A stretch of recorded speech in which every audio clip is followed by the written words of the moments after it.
wonder they'd become the best of friends. Julia sorely missed Carol. While they still visited often when Carol was in London, she no longer lived next door. When she married, she'd moved into her husband's house, many blocks away, and every few months she and Harold spent weeks at his family's ancestral estate in the country. He was hoping they'd stay there permanently. Carol was still resisting that idea.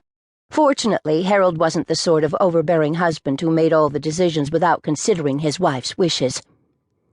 They continued to ride side by side for a few minutes, but Julia had already been in the park for an hour, so she suggested, "Want to stop by the tea house for ices on the way home?" "It's too early in the morning and not warm enough yet for ices.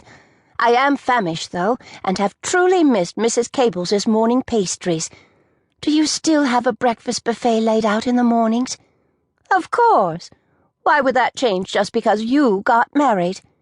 Harold refuses to steal your cook, you know. I've nagged and nagged him to at least try." Julia burst out laughing. "He knows he can't afford her.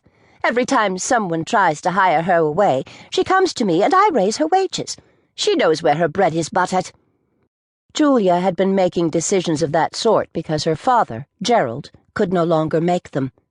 Her mother had never made them when she was alive. Helene Miller had never taken control of anything in her life, not even the household. She had been a timid woman afraid of offending anyone, even the servants.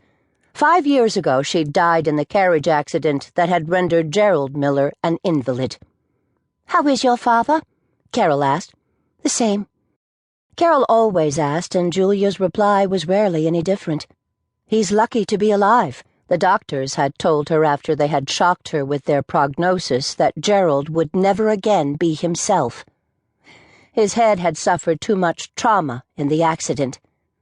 While his bones, 7 of which had been broken that day, had mended, his mind would never recover. The doctors had been blunt. They'd given her no hope. Her father would sleep and wake up normally.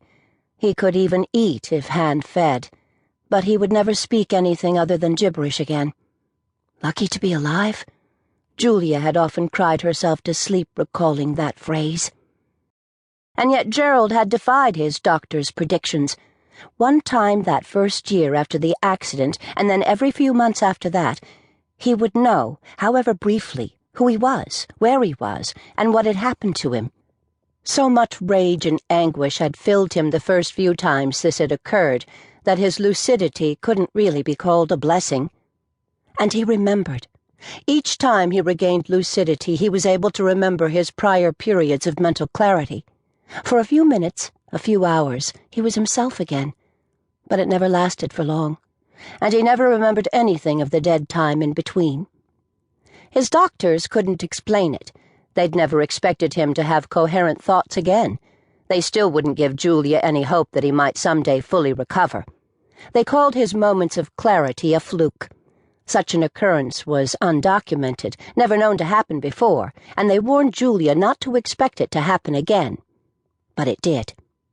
It broke her heart the 3rd time her father was himself, when he asked her, "Where's your mother?"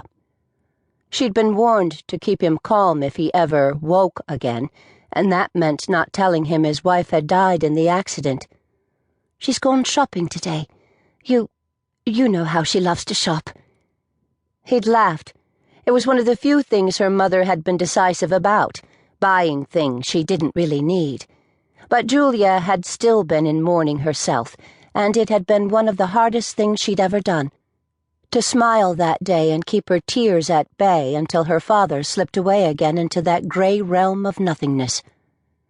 Of course she'd consulted different doctors, and every time one of them told her that her father was never going to recover, she'd dismiss him and find a new doctor.